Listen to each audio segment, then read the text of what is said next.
Good evening, and welcome to tonight's meeting of the Fort Wayne Community School Board of Trustees. We begin each meeting with the Pledge of Allegiance. If you would please rise. I pledge allegiance to the flag of the United States of America and to the republic for which it stands, one nation, under God, indivisible, with liberty and justice for all.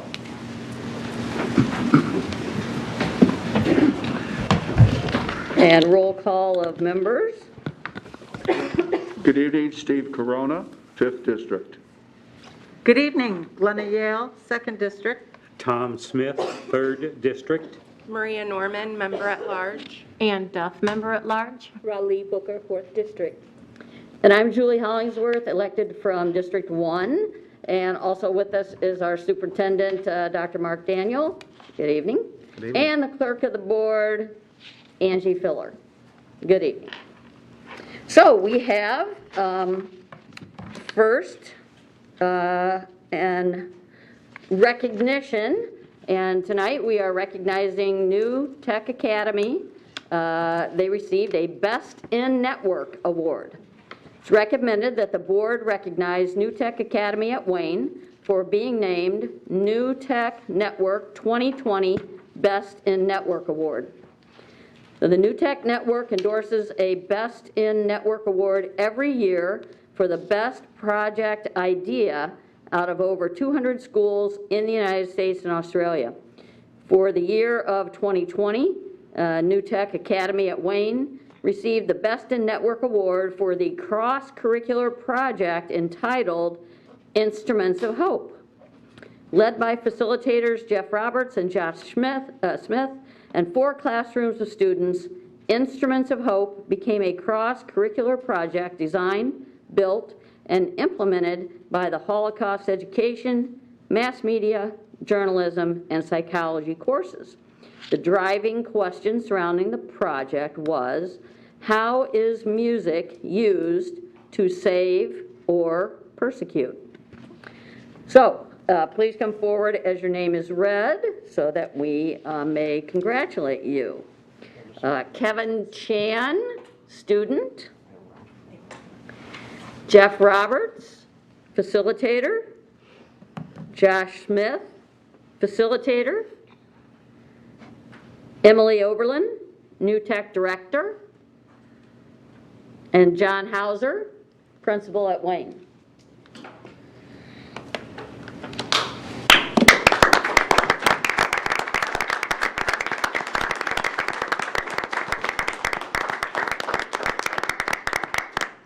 We'll take some photos. Yep.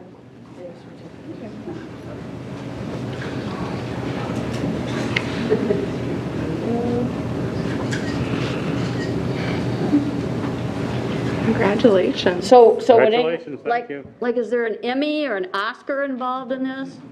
And also, would anyone, Kevin, if you're willing, be able to just tell us a little bit about this project from your perspective? The microphone is over there.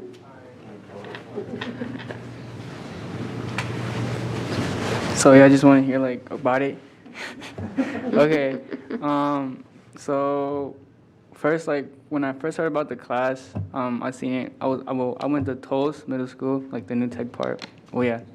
When I first seen it on like the whole like thing, the schedule thing, I was like, oh, this class looks like it interests me because before also, I'm sorry, I'm nervous. That's okay. All right. No big deal. So, okay.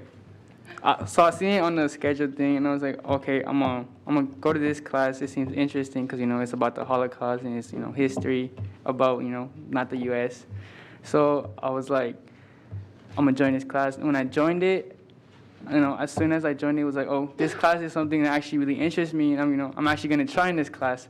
So, the whole criteria, the Holocaust and everything, that was all interesting to me. And then Jared was like, okay, so now we're gonna do this art piece.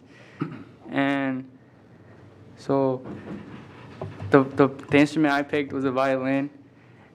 And before I picked the instrument, we had to do a presentation about the Jews, and mine was, what was mine? Huh? Oh, mine was over a soccer player. His name was Bella Gutman, and he just talked about like his experience during the whole Holocaust and everything. And when I picked the violin, I picked it because I already had like an idea kind of what I wanted to do. I kind of wanted to relate it to like the Jews that had to play the violin when when some Jews were getting gassed in the chambers. That's kind of what I wanted to relate it to. And yeah, the whole project overall was like really fun. It was a great experience. I got to see some people cry about my instrument, and it was just like a whole new perspective over the whole Holocaust. It was pretty cool. Yeah. Great. Thank you.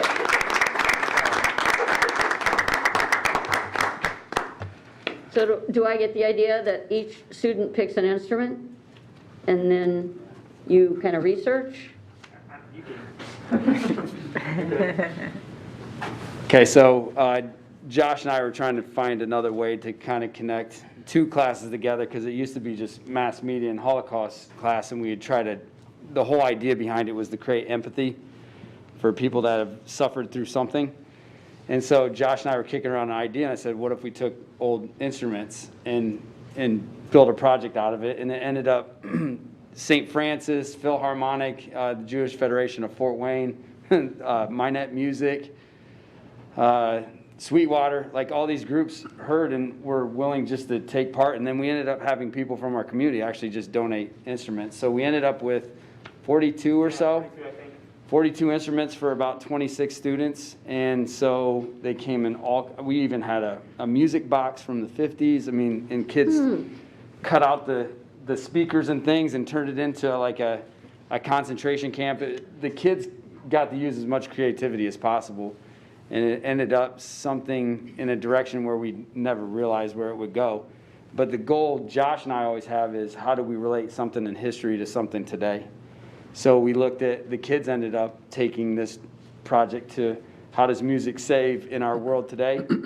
How does it persecute? There's groups that looked at stereotypes on women through music. It looked at how people with special needs and disabilities, how music helps them, how it helps with obesity, workout. I mean, the kids took it in all different directions. So it started off as a Holocaust project and ended up being a real world project, which is something that we always strive for at New Tech. So. And then Josh's class, I'll let him walk you through the mass media side. So the part that we kind of focused on and looked at was I had all these cameras and all this equipment. We filmed him for 33 hours in his class, all his students, not him specifically, his students, making these instruments and creating, the story that kind of goes along with these instruments. And so my kids focused on a couple of things. They looked at the stories that his kids were researching, as well as the stories for their own instrument, why they were creating it, what was behind it, like Kevin's story. And they filmed the whole thing. We had over 33 hours of footage that they sifted through and created a documentary over it, which kind of showed the whole process from start to finish. And then we ended, we kind of put it all together, I guess, in a big gala that we did at St. Francis last year in May, where all of the instruments were on display for the public to come see. My video was shown in a huge auditorium, so it was like on a big screen for the kids to have something, their work is shown on a big screen. And it was amazing. We had, over 200 some people there. We had the Philharmonic, had the youth orchestra playing stringed instruments the whole time. It was absolutely incredible. So it turned out way better than we ever thought it would. It went way further. The kids went way further with it than we thought they would, and it was pretty incredible. So.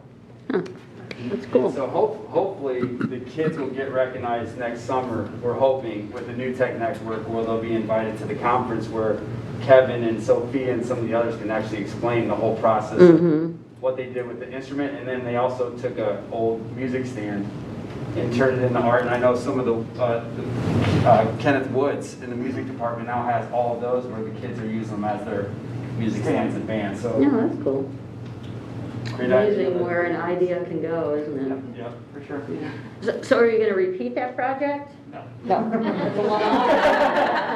We about lost a finger doing it, cutting the instruments open. We had tools laying everywhere. Kids learned how to use different stuff. It kind of lined up with the Violins of Hope coming to Fort Wayne. So the project Gotcha. kind of went along with that. So since they're not coming back right now, it doesn't. But we ended up getting the author here, Yep. which James Grimes came all the way from North Carolina, came to Fort Wayne to speak to our students, and eventually came back in November to speak to the whole community, which is nice. But this next year is Liberation. So out of Kevin's project, we met a woman whose father liberated Dachau.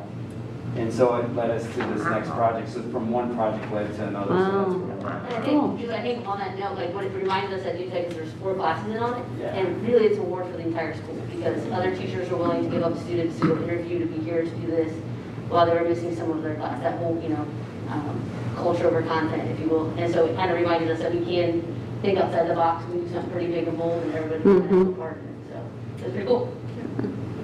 Cool. Well, Kevin, Thank you. thanks for joining us. Thank you. Thank you.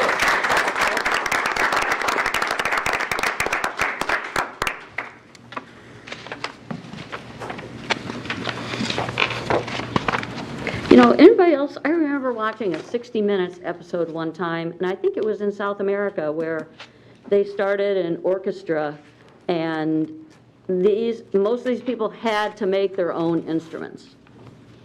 And they would walk for miles to come in to a central location, just to practice and play, and music can be a powerful thing.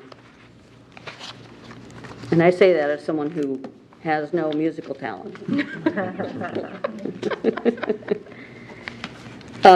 Okay, so that brings us to the consent agenda. And these are items that come to us every meeting. They include the minutes from our previous meeting held August 24th. They include vouchers and payroll, vouchers for the period ending September 14th, payroll for the period ending August 14th, and then the personnel report. And members have seen all of these items in their packets. So do we have a motion and a second? Move approval of the items listed under the consent agenda, Madam Chair. Second. Second. Okay, thanks, Steve. Thanks, Ann. So all those in favor of approval signify by saying aye. Aye. Opposed? Okay. And Dr. Daniel, was there anything you wanted to mention from the personnel report? We do have some encouraging news. We've had approximately 40-plus individuals apply to be bus drivers, which I'll tell you, that's a huge increase, of Awesome. which is enabling us to have our middle school co-curricular programming. So again, I want to thank Frank and that department, busing, transportation, and they're now in our pipeline, and hopefully we'll have many of those exit with their certification. So very pleased with that. So I just wanted to let you all know that. Okay, great, thanks. Okay, no old business, so that brings us to new business, and the first is the Annuity site and concurrent licenses. It's recommended that the board approve the purchase of Annuity site and concurrent licenses to support credit recovery and acceleration using a virtual platform. Total cost for the 2021 school year for all site licenses for high school and concurrent licenses for middle school amounts to $143,097.50. This addresses Goal 1, achieve and maintain academic excellence. Questions will be answered by Jennifer Mabel, Curriculum Assessment and Instruction Director, Amelia Flieger, High Ability and Fine Arts Coordinator, and Rick Herber, Technology Coordinator. Do we have a motion and a second? So moved. Thanks, Tom. Second. Thanks, Maria. Any questions? Okay. All those in favor of approval signify by saying aye. Aye. Aye. Opposed? Okay. That brings us to the Governor's Emergency Education Relief Fund, the GEAR Fund.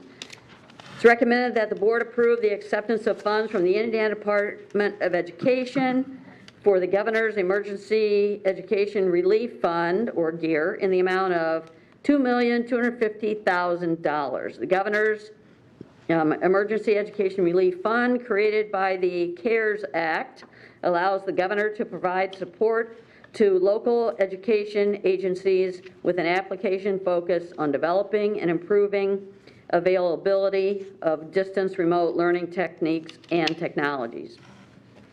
Allocations are based on enrollments for both public and non-public schools within the Fort Wayne Community School boundaries.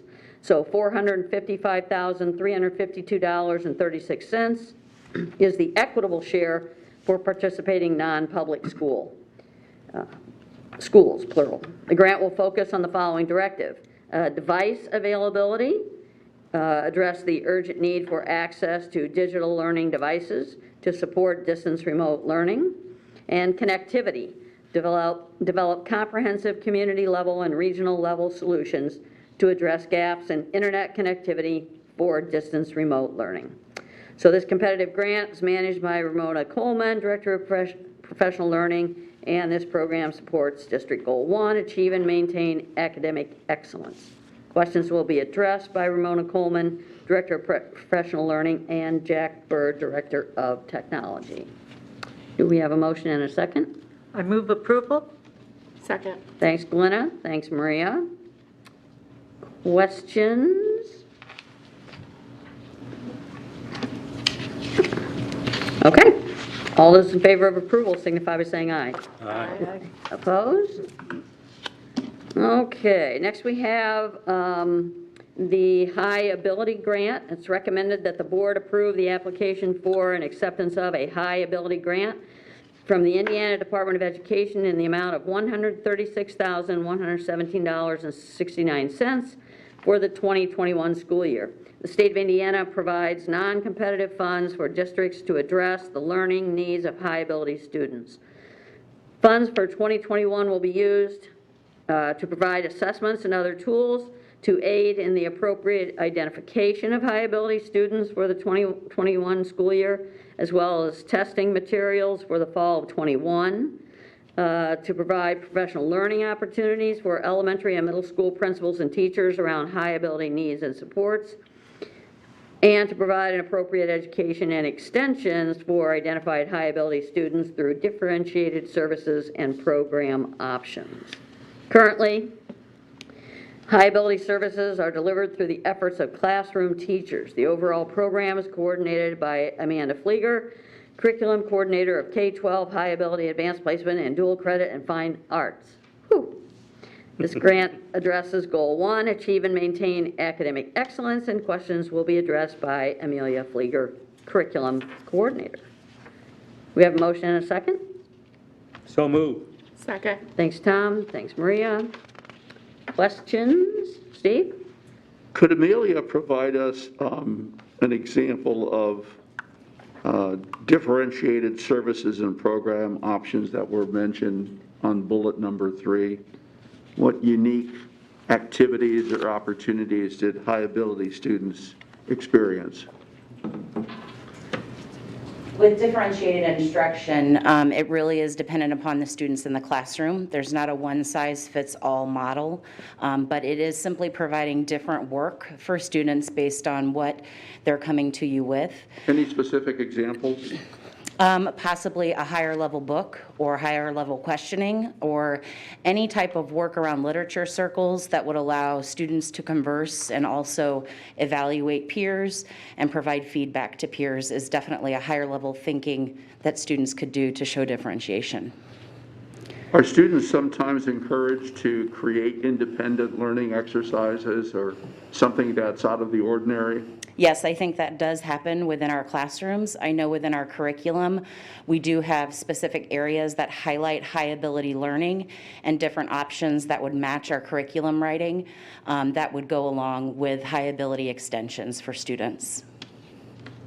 Do our high ability students have the same opportunity as the kids who are being caught up or accelerated in testing out of things they've already learned? Because I know in the Annuity site, we have that ability for the ones who are behind, do the high ability students, are they able to work at their own pace and test out of things they've already mastered? I think that testing out is a question that is individual for each student, and each school handles that differently. I do know that students may come into a classroom and they may know the material already, so they need something different that may be higher level, and the teacher does provide that. Okay, but online, if the kids who were behind were showing mastery of that concept, then Correct. they could just skip through it and go to the next concept. The high ability students don't have that per se. No, they do have that. Oh, they It's do have just, that. it's just maybe done qualitatively by teachers, whether it's through pre-assessment when that student comes in on material that they may already know. So then if a teacher pre-assesses and the teacher sees that the student already knows that, they know that they don't need that material necessarily, and they can go further with the student in their learning. So you're going to have, within the classroom, you're going to have the high ability students, you're going to have a group of kids who are in the middle, and you're going to have the kids who are behind, and the teacher is going to provide specialized assignments for everybody at those different levels. Differentiated instruction for all levels within the classroom to reach all students. All right, thank you. And remind me again, Amelia, how do we identify high-ability students, and are we using, and I know we're starting the use of NWEA. Does that have anything to do with, does that help with that identification, or? It's another tool that we have to look at because it's so new to our district. We need to look to see how that may or may not work. But we have a multi-tiered approach for identification, and we use universal screening, which is a best practice within high ability identification, so we don't miss students. And that happens in kindergarten, 2nd, 5th, and then select 8th grade. That's right. Okay. Any other questions? Thank you. Thanks. Okay, all those in favor of approval signify by saying aye. Aye. Opposed? Okay, that brings us to the Carl D. Perkins Continuation Grant for 2021. It's recommended that the board approve the application for and acceptance of the 2021 Carl D. Perkins Continuation Grant in the amount of $1,091,940.91 from the Indiana Department of Education and Governor's Workforce Cabinet. The 2021 Carl Perkins Grant is federal funding allocated annually to area, career, and technical education districts by the state of Indiana. Funds from this grant will allow for the continuation of a range of services for the benefit of over 9,000 career and technical education students in Allen County. The funds in this year's grant are designated for personnel, professional learning, instructional materials, and of course assessment fees, supplies, equipment, and purchase services. This is a non-competitive grant written by Jesse Webb, Director of the Career and Technical Education Area 14, along with Mary McCardle, Assistant Director of the Career and Technical Education Area 14. Fort Wayne Community Schools is the fiscal agent for these funds, and there is no requirement to match the grant with local funds. This grant supports District Goal 1, achieve and maintain academic excellence. Questions will be answered by Jesse Webb, Principal of the Career Academy at Anthus. So do we have a motion and a second? So moved. Second. Thanks, Ann and Steve. Questions? Jesse, I have one question. I know, is Jesse here? No, I'm Riley Johnson, Assistant Principal. Oh, okay, Riley Johnson. Hi, Riley. Hello. So I know that some other school districts have started their own, say, vocational programs in their districts. Is that kind of diluted these funds for us or not, or I'm just curious? So the Perkins funds go both to manage and non-managed classrooms. So managed are what we have at the Career Academy, and then non-managed are the 90, 95 plus teachers throughout Allen County high schools. And so in terms of diluting, not necessarily, because the programs that are offered in other districts, whether consolidated to a location or dispersed to multiple high schools, as we see with East Allen or whatnot, doesn't necessarily change the need of that individualized program regardless of. And so that's something, as you look at that grant writing process, in communication with our high schools and Fort Wayne Community Schools and the rest in Allen County, it's kind of the budget or the grant application reflects those potential changes for the following year. Okay. And so give me an example of a non-managed. Yeah, so let's look at interior design at Northrop High School is a non-managed program because it's career technical education, but it's not under the guise of the Career Academy. Okay, gotcha. And so how does this amount compare with what we've gotten in the past? I think it's pretty standard. Is it? Okay. Any other questions? Okay. Thanks, Riley. Okay, all those in favor of approval signify by saying aye. Aye. Opposed? Okay, that brings us to the Secured School Safety Grant for 2021.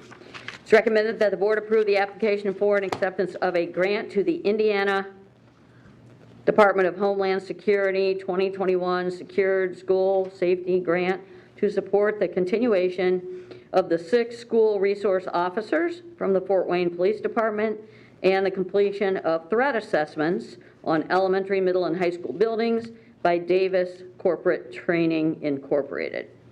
The Secured School Safety Grant was created in 2013 to increase the safety of Hoosier schools. The program is a dedicated state grant fund that provides matching grants to school corporations, charter schools, or a coalition of school corporations. The amount that's awarded is $96,750. This competitive grant, written by Michael Manuel, Director of Security, and Deb Maroney, Grants Manager, supports Goal 1, achieve and maintain academic excellence. Questions will be addressed by Mr. Manuel. There we go. So do we have a motion and a second? So moved. Second. Thanks, Maria. Questions? Which schools have resource officers? Where are these 6 resource, and maybe for our new board member, just give a little overview of our resource officers. All right, we have 6 school resource officers through a contract with Fort Wayne Police Department. They're all placed in the middle schools. The middle schools are, and excuse me for my age, middle schools are Lakeside, Kikianga, Portage, Northwood, Jefferson. Miami? And no.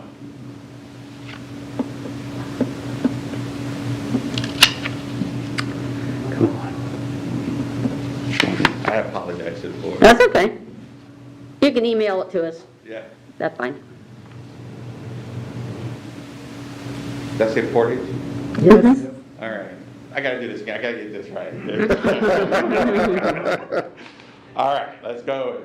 Portage, Kikianga, Lakeside, Jefferson. Lane. Not Lane. Memorial Park. And Northwood. And Northwood. Northwood. Thank you all. You all know it. We knew we'd get it. So through the, so in that contract with the city, and this has been a very successful contract with the city, these officers provide support to our students, to our staff, as well as security to our buildings as well. It's been a very successful program for us. Okay. Any other questions? Just how did you determine to place them in those middle schools, and what, did they undergo that assessment that is referred to in this note? That's two different pieces, but Okay. I can answer the first part is, years ago, it was determined that they could do the best, have the best impact on our students in the middle school as opposed to high schools, where they could create the most change and develop those relationships before they go into high school. So these schools were looked at for, there's some crime analysis data that was given, and for the schools that needed the most help as it relates to what the school was experiencing and these officers were placed in these schools.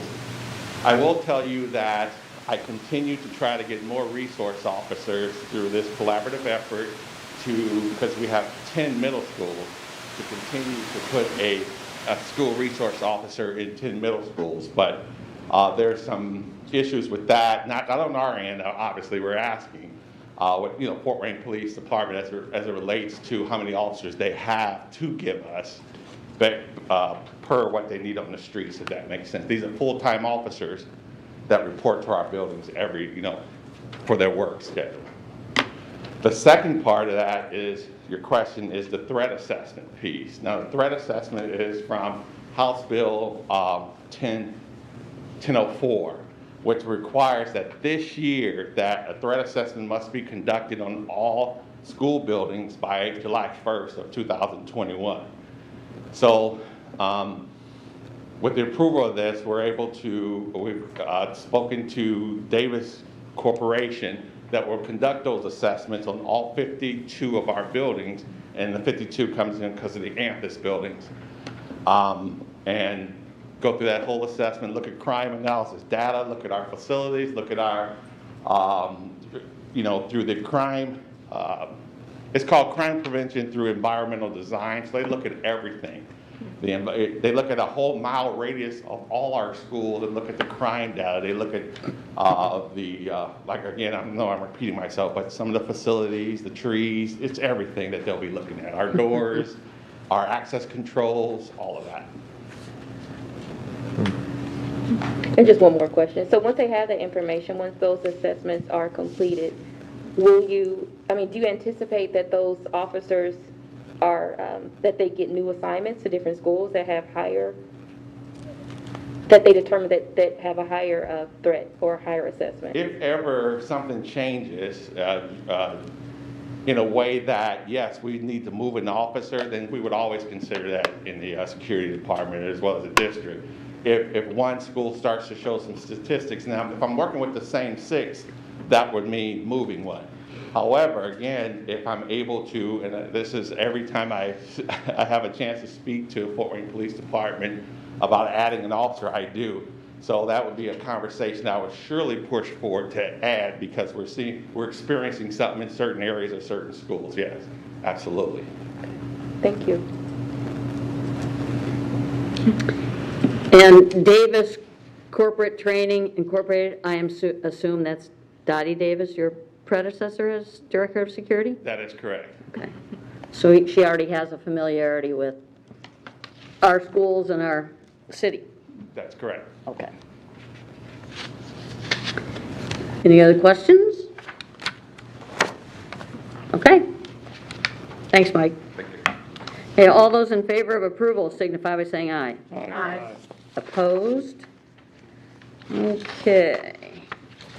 And the last item on our agenda is the superintendent contract, just a clarification of terms. You know what, and I don't see the, oh well, you've all seen the clarification though in your packet. It's recommended that the board approve a clarification of terms to the superintendent's contract. The clarification allows the annual annuity payment to be considered in compensation as reported to the Indiana State Teachers Retirement Fund. The contract with the superintendent, Dr. Mark Daniel, was approved by the board on May 26, 2020.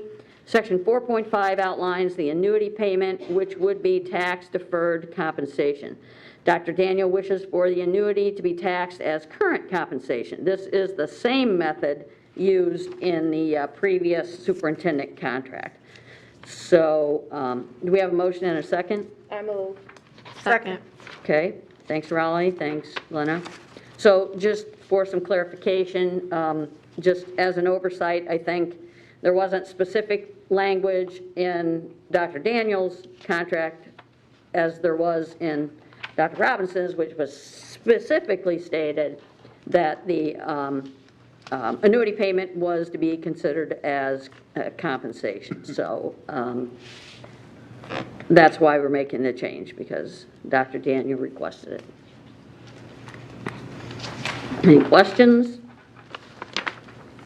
Okay, so all those in favor of approval signify by saying aye. Aye. Opposed? Okay, so that is the close of the business items on our agenda. And now, our Chief Financial Officer, Kathy Friend, will present a report that describes the year 2021 budget for the education fund, the operations funds, and the 3 debt funds. The public budget hearing will be held on September 28th. Board action is scheduled for these budgets on October 12th, 2020. And so, board members, y'all have a copy of that PowerPoint presentation in your packet. Kathy, take it away. President Hollingsworth and Superintendent Daniel, thank you for this opportunity to present the budget. This is actually my 21st FWCS budget to present. I can hardly believe it. So a lot has changed in all that time, I will say. All right, so here's the agenda of the things that I'll speak about tonight. You have all had an opportunity to learn about the budget in some meetings that we had. You do have an updated copy in front of you, so there are some differences in maybe what we discussed because we made a few little changes. So we'll go on to the next slide. You just mentioned the next time we meet, we will have the public hearing for the budget and the bus replacement plan and the capital projects plan, and then the board will approve the budget on October the 12th, and then we'll get a final budget order from the state by January the 1st.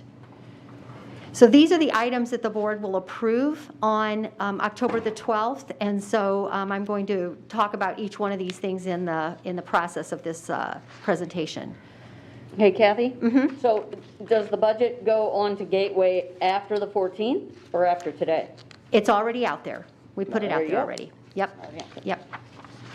So it's on the Gateway, and it's also on the FWCS website, and tomorrow we'll also put the PowerPoint out there. It's not out there yet, so. Okay, I'll start the discussion with revenue for 2021. And I'm going to start it out a little different than normal because we do have these grants that we received from the CARES Act, and we wanted to just make sure people understood that these two particular grants do not support our normal budget. They did support some important needs that we had as we returned back to school, but they do not take the place of our normal budget. So you can see the one on the right is the one that the board approved tonight. And my amount's a little bit different there on the non-public schools subtraction because there's also indirect costs that the state allows also. So in addition to the grant, there will be some indirect costs there. So basically, we had $1.72 million left over for FWCS to use for the needs that we had that were $5.7 million. So of the amount that we didn't get funded with the grant, that was a competitive grant, the balance is going to shift over and be paid for out of the ESSER grant, which we are left with about $9 million there after the non-public share. And so after the additional $4 million hits there, we'll have about $5 million left over.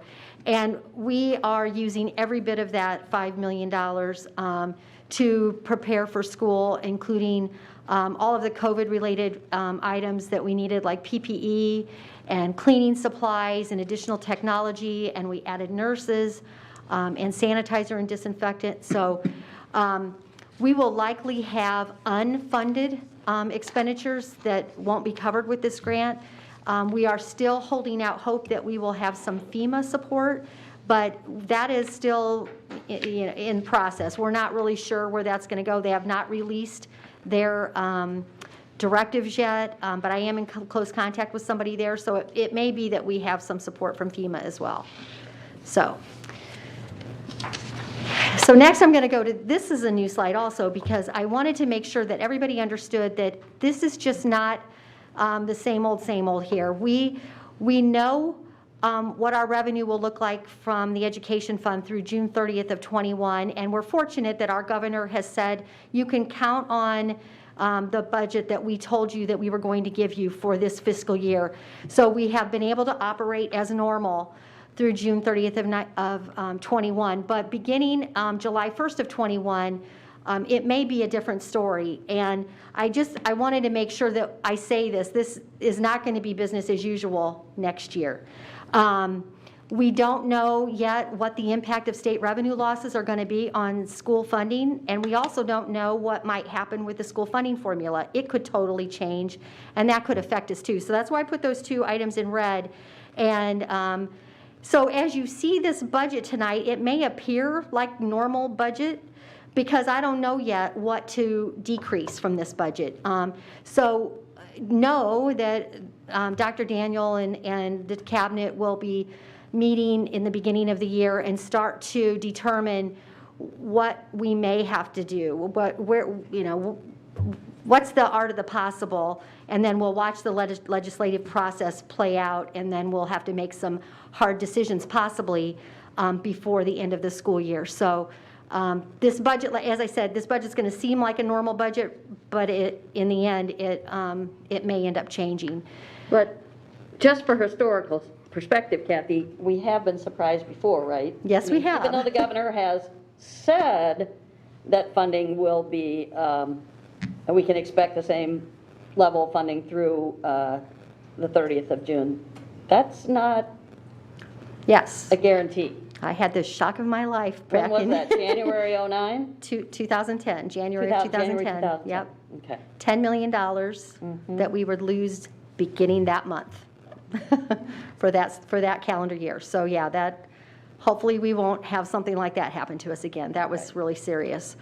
And then Kathy, the legislature is going to work on the next budget starting in January, right? That's correct. We will find out at what level they're going to fund us and if there are changes in this. Right, and it's a long session, so we may not know, till the end of April, early May, how that's going to all fall out. But yeah, it's going to be critical to have conversations with legislators during that session and before the session. Now, on the operations fund side, that's a little bit different in that there is a formula that's in statute, so that's not part of the discussion really, unless they would happen to change that language. But it's based on a growth factor of non-farm income over the last 5 years. So because income's going down this year, that is going to impact that average of 5 years. So we do expect to see a decrease in the allowed levy, but not to the extent that we may see on the education fund side. So this is the total revenue picture of the two major funds, the education fund and the operations fund. And you can see the comparison there to 2020. So like I said, this revenue, because 2020, half of it's based on the current funding formula and the other half is based on a new funding formula and maybe less revenue. I had to guess what revenue would look like for 21, so that will be what it will be. But at this point, we're not expecting there to be an increase in revenue in 21. And overall, you can just see a 1.1% increase overall. I want to point out one of the areas that we don't have any control over is interest income. Last year in 2019, we had $2.9 million of interest income, and this year we only have $1.5 million. So that's a significant loss on top of it, on top of other revenue losses that we might have. So at the bottom, I noted that there will be a transfer between the education fund and the operation fund. We're assuming it'll be $15 million again. And that's expected because all of the state revenue goes into the education fund, but a portion of that is needed to support operations. And that amount is 7% of our state support. which is well below the 15% that the state cautions us on, that they don't want you to go above 15%, so we're in good shape there. And then this is a description of the tuition support. The first line that was in that budget, this is one of the parts of that line. And the tuition support has two components. One is foundation and the other is complexity. And the foundation is the same amount provided to every student in the state. And that's really to provide a basic level of service to all of the general education students. And then the complexity is additional support that is provided to students with additional needs. And the current formula for that, it changes many times. It seems like every 2 years this formula changes. The current formula is the percentage of students that are direct certified by the state for benefits. So that would be those on food stamps or foster children or homeless children. So there's a number of students, and then there's a factor that's applied to that count. Go ahead to the next slide. Our complexity revenue, this is a super important part of the formula, and it's been devalued over the last few years. We get about $30 million in that portion of the formula, so it's very significant.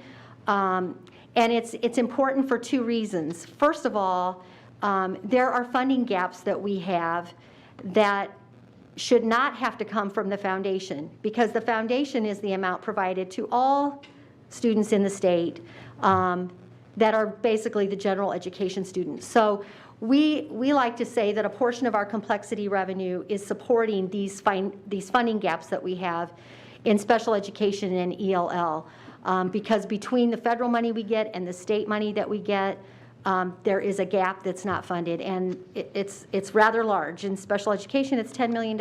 In English language learners, it's about $5 million. And so then the difference between that, the remaining $15 million, is what we use to support other non-foundational expenditures. So these are things that other, like lower poverty school districts, probably do not have. And for instance, we provide classroom assistants, we have case managers, we have alternative programs. So these are things that we are able to do because we have complexity revenue, but our students need that so that we can provide them equitable services. The next slide shows you the chart of how tuition support has changed over the years. And the left-hand column is the foundation amount. And you can see that since 14-15, that amount has grown pretty nicely every year when you compare that to overall school funding changes. $920 over that period of time is how much the foundation has increased. So that's for the whole state. Everybody got that increase in their foundation. The green part, the complexity part, is unique to every single school district based on the number of students that are considered part of that index. And so, like I said, that changes often. The current population is those that are direct certified for benefits. And you can see that the multiplier factor changes too over time, every year. So when either one of those changes, it changes the amount of money we get. And you can see there, the complexity has just been dropping. And so overall, we have lost dollars in the complexity index. And so overall, we have a small increase that is resulted in only a 4% increase over the last 7 years. So that's why, you know, it's very important that we have these discussions about complexity, because they are important to us, as well as other urban school districts like ours. And we are working with other urban school districts to try to put some education together to continue to talk about this cause. This next slide just shows you really the same information, but in a chart where you can see the red line is our total. This is FWCS's total support, which hasn't changed much during that time period. The blue you can see is the foundation part, and then the green is the complexity going down. So just a different way to look at it. So the amount that we... Go back to that slide for Sure. just a second. Mm-hmm.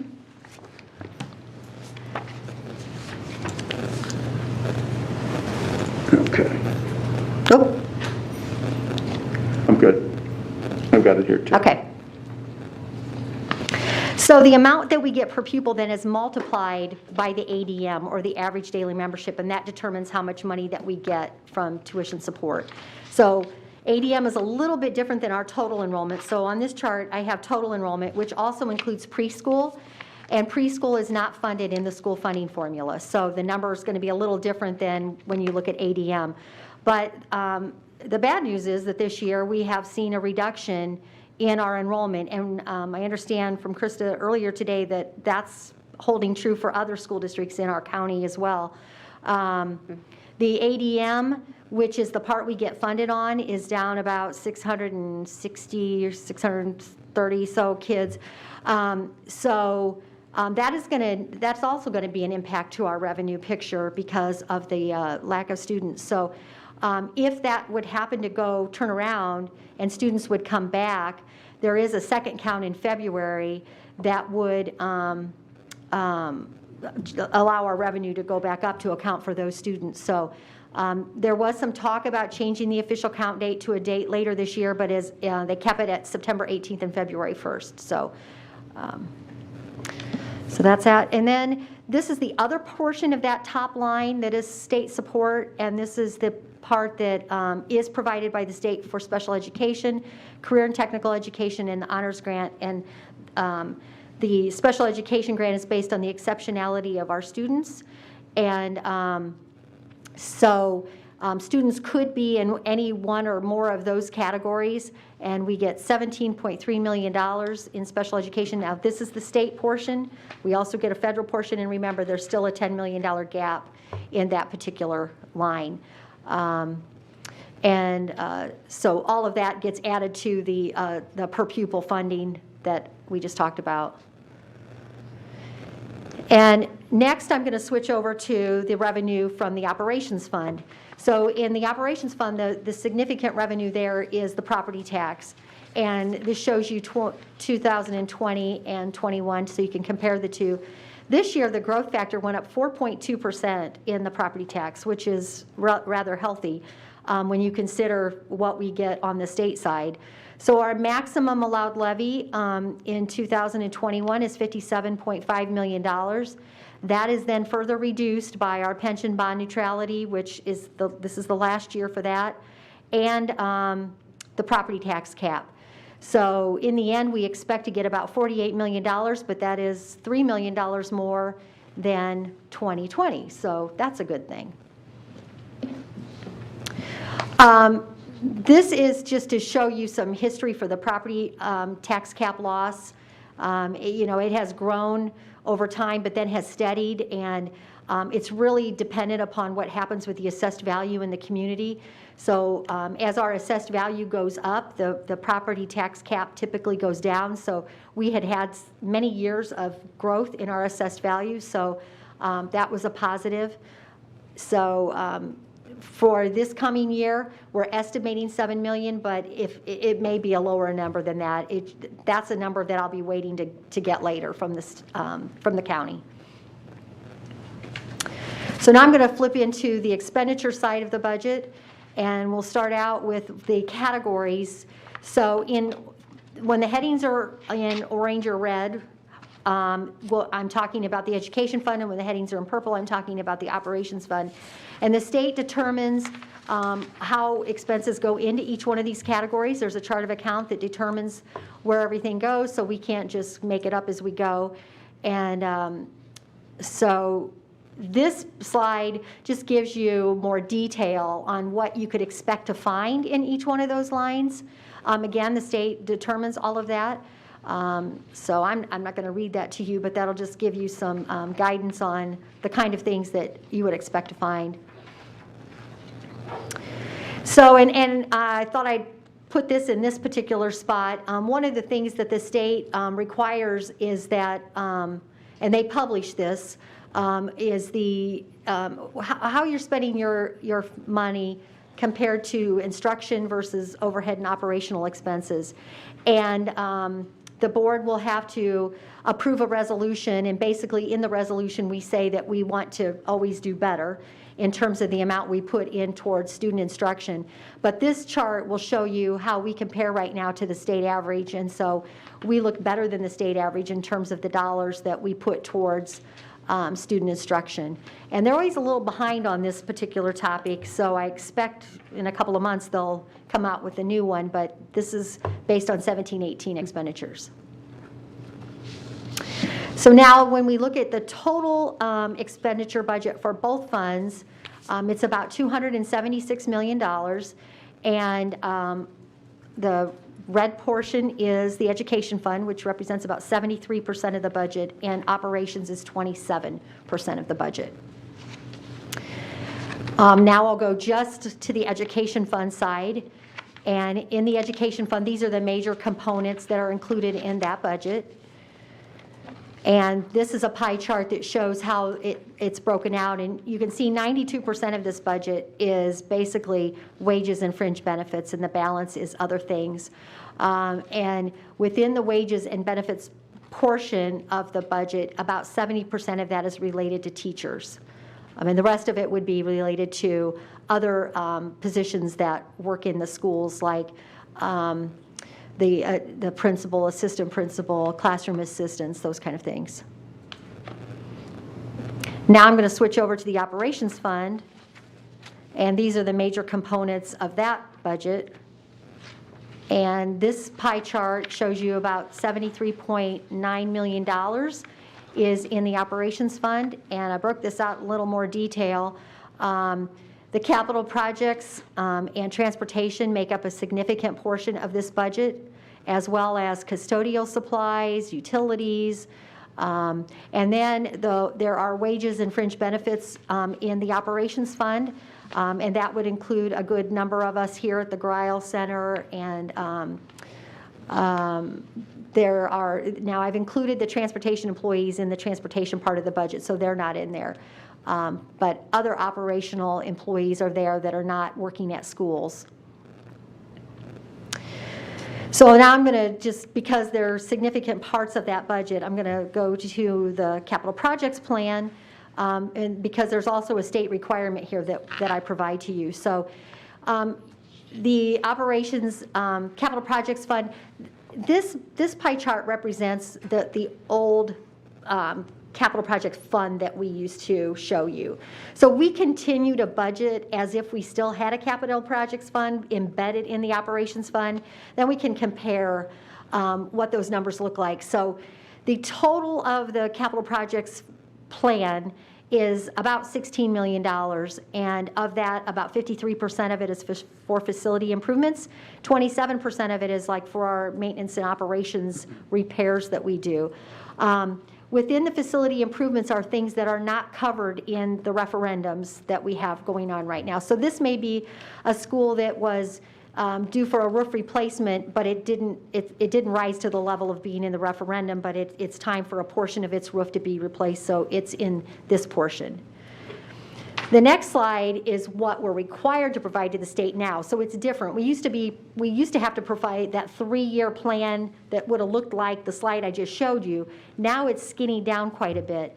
And so now what they ask for is a 3-year plan for items that are exceed $10,000. And this has been the case, this was the case in last year's budget as well. So you can see these numbers are much lower than the ones that were in the capital projects fund budget. And so I had given you a handout previously of all the items on this list. And so this is the piece that gets published on the gateway, the state's gateway, and it's also published on our website. Personally, I don't think this is very helpful to anybody because it sure doesn't demonstrate exactly what we're doing from a capital project spending standpoint, but this is what's required. Next, I'm going to go into transportation, and one of the different things on this slide that you haven't seen before in other years is the fact that there are about 5,000 of our eligible students are at virtual. So they're not riding the bus now, which helps us with social distancing on the buses. And Frank mentioned to me too that there's maybe another 1,400 that that were eligible but did not sign up to use the bus either. So they may be brought by parents to school. So, but we still have the same number of routes and the same number of miles to cover and all of that. Is that 1,400 total or 1,400 more than It's usual? they're part of the 14. 16,000. Gotcha. Yeah. So the transportation fund budget, about 7,700, well, excuse me, we don't have a transportation fund, but if we did, like in the old days, this is what it would have looked like. $15.7 million, about 77.5% of that goes towards wages and benefits. And I broke that out for you between drivers, bus assistants, mechanics, and then the others that work in the centers.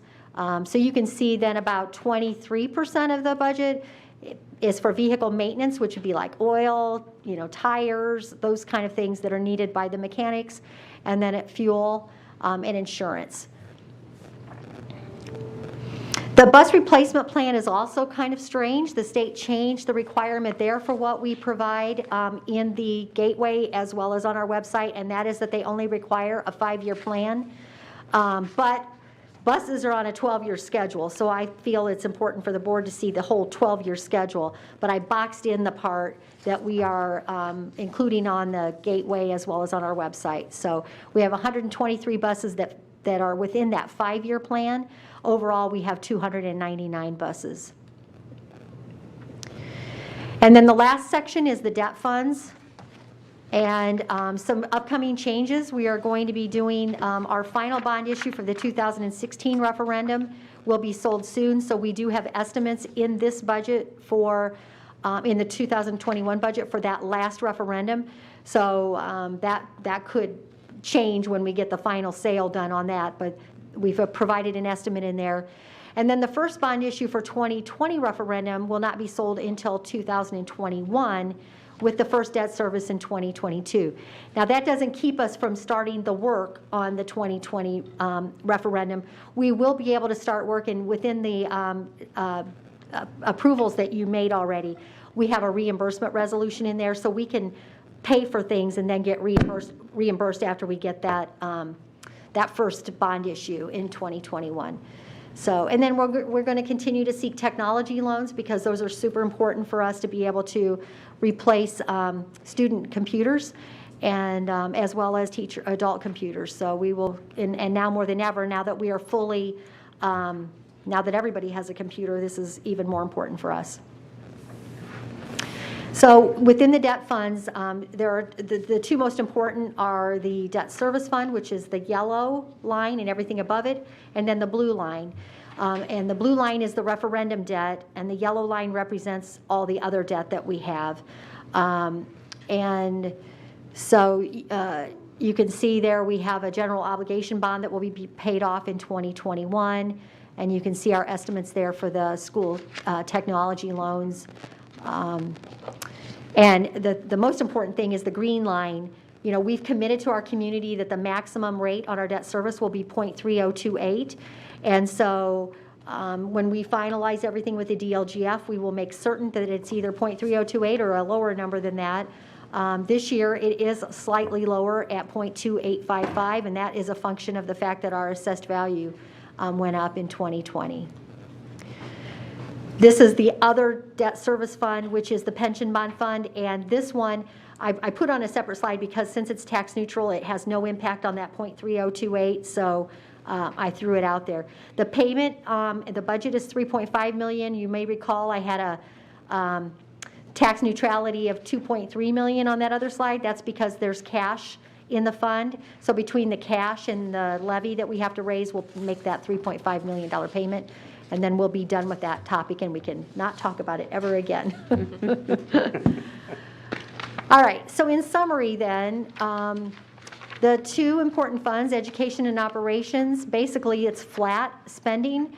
in '21, and like I said before, it might be different than that. It may be less spending in '21, depending on what happens on the revenue side. So we will adjust accordingly, but we are asking the board to approve a budget that totals $276 million, as well as the debt service. So we are often asked what that means for the property tax rate, and that will be dependent upon what our assessed value is, which we don't have at this time. But if our assessed value would be flat, we would estimate a 2% increase. If it would be a 5% increase, we would expect only a 1% increase in the rate. And it has been in the 5% neighborhood lately. So it's not out of the question that we could be only at a 1% increase, even though we got a 4.2% increase in our operations fund, property tax. So these are the key takeaways. The CARES Act funding is critical to support COVID-19 issues and it does not support the 2021 regular budget. Revenue, the 600 student loss is going to affect our revenue, as well as those future revenue increases that are unknown. And the budget combined, as I said, is about the same as last year, could be affected by the revenue decline. The bus replacement plan, we do intend to buy all the buses that are 12 years old, so we will be on schedule with the 12-year plan. And debt funds, we will maintain our promised rate of the 0.3028. So that's the end of that. The next steps are the public hearing and the adoption of the budget. So I'll be happy to take any questions. Kathy, I wanted to go back to slide number 12 that identifies state tuition support, and I just want to make sure that I'm getting these percentage increases or cuts right with respect to the foundation increase over that, 7-year period, and the complexity reduction. Help me, because I'm no Julia Hollingsworth when it comes to math. And so over that period of time, is it a 19% increase on the foundation bump? And is it a 38% cut with respect to complexity? I mean, you characterized... I mean, well, you take the 50, it did grow $1,000. So it did grow, during that time. I mean, so it's almost a game of charades where, you know, they give us some money in one pocket, but then take twice as much out of the second pocket. I mean, over that period of time, it amounts to 0.25% increase over that time. Yeah, and you know, so some districts who have low poverty only feel the blue part, you know, or generally that's so it feels like a much bigger increase to them. So not everybody's dissatisfied with the way the formula has been going. And I mean, so we have our 300 school districts in Indiana really divided into the foundation growth camp and then those that support the complexity growth camp. And, you know, over the past couple of years, I've seen greater support by parents in the legislative process. And I think that this is one that they need to, and hopefully we do a good job of explaining the fact that for our district, for us being in that complexity camp, that has to go up, and they can't take it out of our other pocket. So that just, I mean, that was, for me at least, one of the takeaways. Two other items, and that is, or no, I guess those were two or three, but the other one was, when will we find out the increase in our assessed valuation for the next year? I mean, you said it was 4% last year? Yeah, I think it was actually 5% last year. 5%, I'm sorry. Yeah. You know, we probably will find out probably by November, I'm going to guess. Yeah.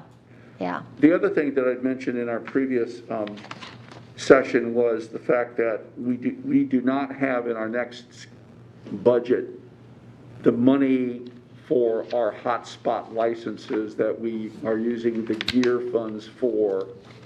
And I would hope that we would somehow in that very tough budget year next year, figure out how we can continue that. Yeah. We will have 2 years. To spend it? Yes. Okay. Yes, because we have until September of '22 to spend the ESSER money, and so we have figured that into that budget. And I would, after hearing Dr. Daniel talk about some revenue growth options, I would think that making sure that we become that anytime, anywhere learning community, that's going to be essential to that plan in trying to attract students, whether they're in our buildings or just learning at home and in our community or elsewhere. Mm-hmm. So, thank you.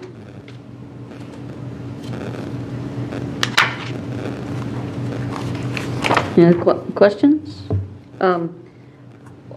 What about also, now that we are one-to-one, I'm sure we were replacing classroom computers every so many years, but now we've got to replace, nearly 30,000 computers every year. Mm-hmm. Yeah. What do we anticipate? We were within 700 computers of being at, fully mobilized. I Yes, guess, but they were in the yeah. classroom, they Yeah. weren't going home. Well, this is true. Yeah. This is true, yes. Yeah, that'll be an interesting. I suppose we'll have to go through a year of it and see Yep. what happens to Yeah, judge. and we have some processes in place to deal with those that might get damaged, and we have offered insurance to parents so that they can take advantage of that in case something does happen to their computer at home, but yeah, we'll have to see how it goes this year. And I found it interesting that you said that, and maybe you got the information from Krista, that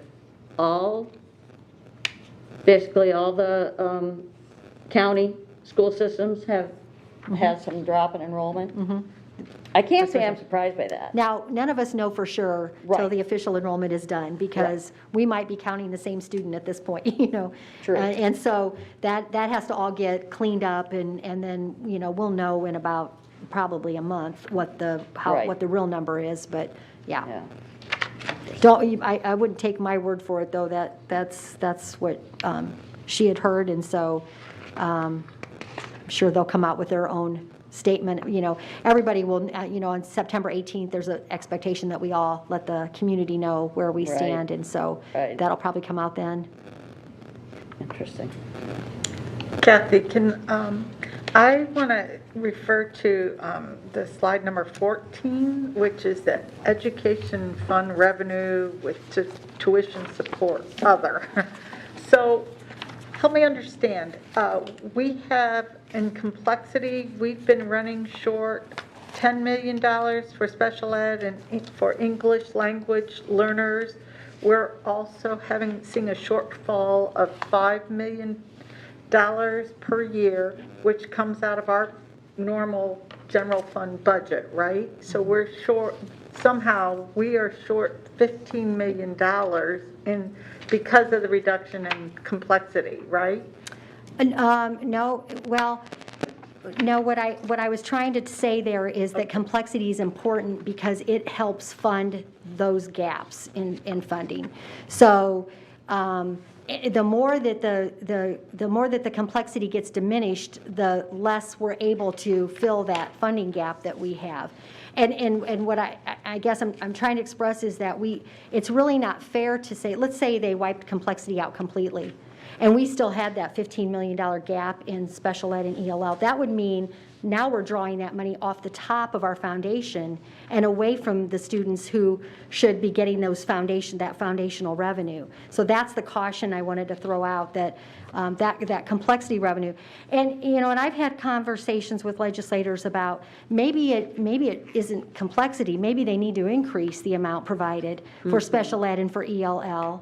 Then adjust the complexity to be what it should be, but fully fund those two issues, And then that would be a fairer way to do it, because right now you consider that complexity is based on, really based on poverty. It's based on direct certified. Well, not every special ed or ELL student's in poverty, but there's no other pocket to take it from other than complexity. There are school districts that are getting a lot of complexity, but they may not have a high ELL population. So they can use 100% of their complexity perhaps for, special needs of the rest of their students, where we have to use $5 million off the top of that to pay for the unfunded portion of ELL. So I would like to see the funding more directed at the actual need, instead of having a pot that we have to defend every year and try to fight for. So that would be a more practical way. Yeah. Of making sure those needs, those are special needs. Yeah. And the are- legislature did increase funded. special ed in the last funding formula. They did increase it a little bit, but it's very far from being the full amount needed. But the shortfall that you're talking about is above and beyond even this Yes. extra money that we get through Right. various grants. Exactly. Yeah. From the federal and state. Right. Okay. Yep. Yeah, I was going to say, and that includes federal funding, because we get some federal funding for Yes. special education, we get some for ELL, and even though it's not broken out in here, it's in here? The grant part that we get? Federal funding. No, it's not. It's not within this, it's not within this, you may recall that I gave you, when we met, I had some pie charts that showed you 2019, how much revenue and expenditures we had in some of these categories. And for instance, the special education grant, the federal grant was $7 million. So we spent $7 million in the federal grant, $17 million from out of that money, and then an additional $10 million. Gotcha. Okay? Okay. So, and then ELL, we get $1.5 million, basically, from the federal and the state, and that actually is in a separate fund, and then in addition to that, we spend another $5 million. So there are those grants that we get that are basically not in this budget. no, this budget is 100% just the education fund and the operations fund. All the grants are separate, and the reason they're not in this presentation So is those are because considered grants, so Yeah. that's why they're they separate. come to you at a different time. Gotcha. And this is part of the state budget process. And so roughly, how much do we get in grants? About $40 million. Okay. And But again, those are all targeted. right, Yeah, when you get a grant, Yeah. you're getting it for, you can't just use it, you can't just pay your teachers more, you can't just, and some of those hire are more bus grants drivers. that They're aren't targeted. And some of that's stuff that doesn't go on and on and on, like the peer grant and the magnet grant, those aren't in perpetuity like the, Title I or the special ed or whatever, so those are included in there. But sometimes one fund or one grant goes away and a new one comes on, but in 2019, it was about $40 million. Okay.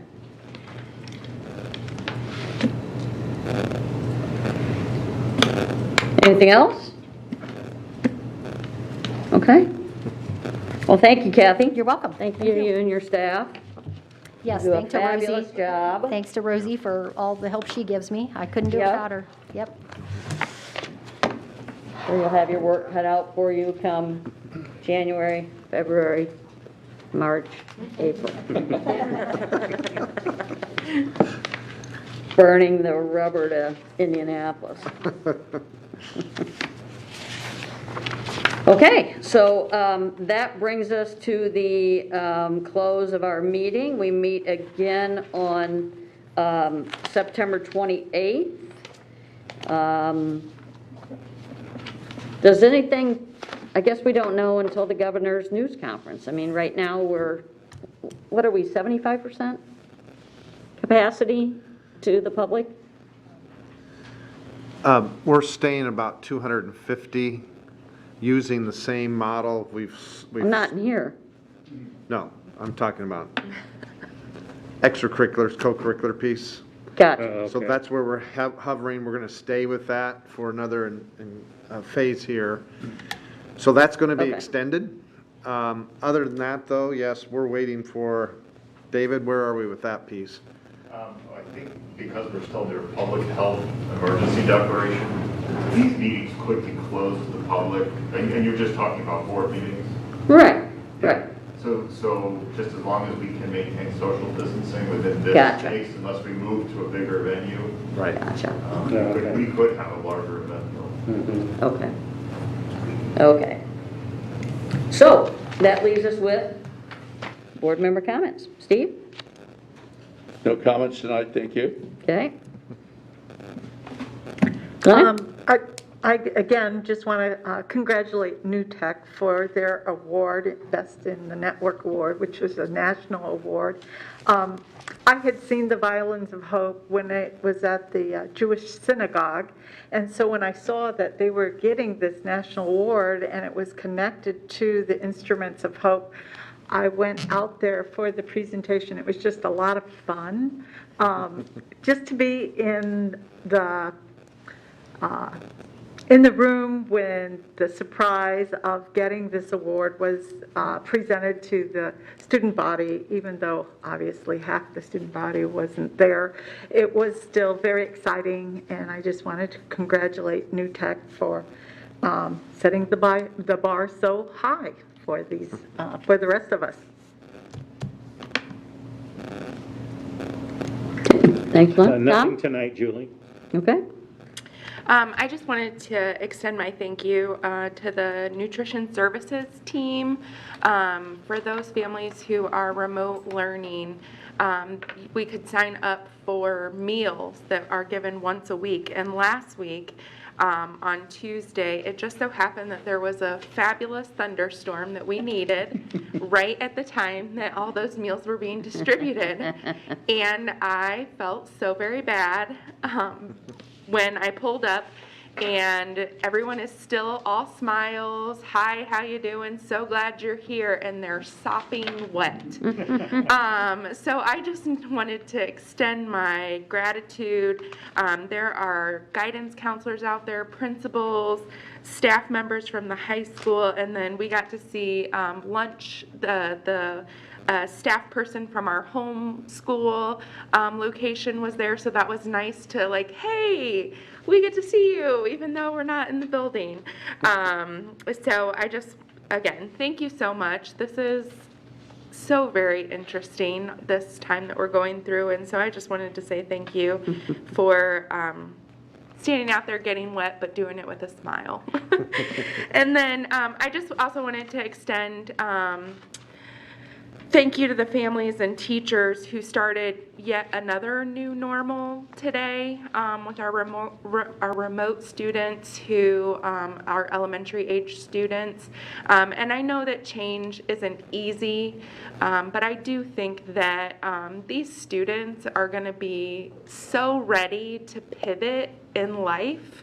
They're just going to be like, okay, we're going to do something else different today, and you know, we're just like, we're going to make it happen. But I know that it is a stressful time, and so just want to say thank you to those families and those teachers and the principals and everybody who had a hand in it.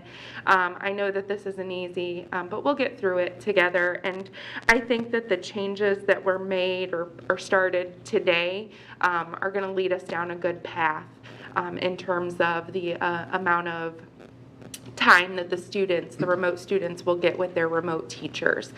So I'm excited to see the outcomes and hoping for all positive outcomes for that. So again, just grace and patience, and we'll get through it together. Thanks, Maria. Ann? I have no comments. Raleigh? I have no comments. Yeah. Dr. Daniel? Well, just to piggyback on what Maria said, last Friday, we had folks organizing the migration of teachers in the K through 5 platform, some going totally remote, some going with totally in person. And that amounted to about 4,000 students. So That was a hand-driven process. We were trying to figure out, could we use some type of algorithm and so forth, but we just couldn't. It had to be done one student at a time. So you're right, a tremendous amount of effort there, and I think we were probably at, we started on Thursday, and then Friday at about afternoon, lunchtime, about 50%, but by the time they left, they're at 95% of those schedules being completed. So I said it this morning, it's a Herculean effort by people in every facet of our organization. So again, kudos to them, hats off to them, and I'll say they are essential workers. That's it, thank you. Okay, thank you. And I'll echo both your comments. That was the biggest thing I was going to share, is that just a shout out to teachers and parents and students of our elementary school teachers. You know, you may have gotten a different teacher either remotely or in the classroom because of that adjustment, now that our elementary school teachers are going remote only or in person only. But, you know, thank you to you and your staff, Dr. Daniel, because that was something that was requested by teachers. You know, trying to do both is a big job. And I know, like Maria said, you know, that transition, you know, can be tough. I remember how attached I got to my elementary school teachers when I was in school. But you know, it will take time to form those new relationships, and we understand that. Like Maria said, you know, we all need to, it's good to have kids, you know, learn that sometimes you have to change and you have to adapt.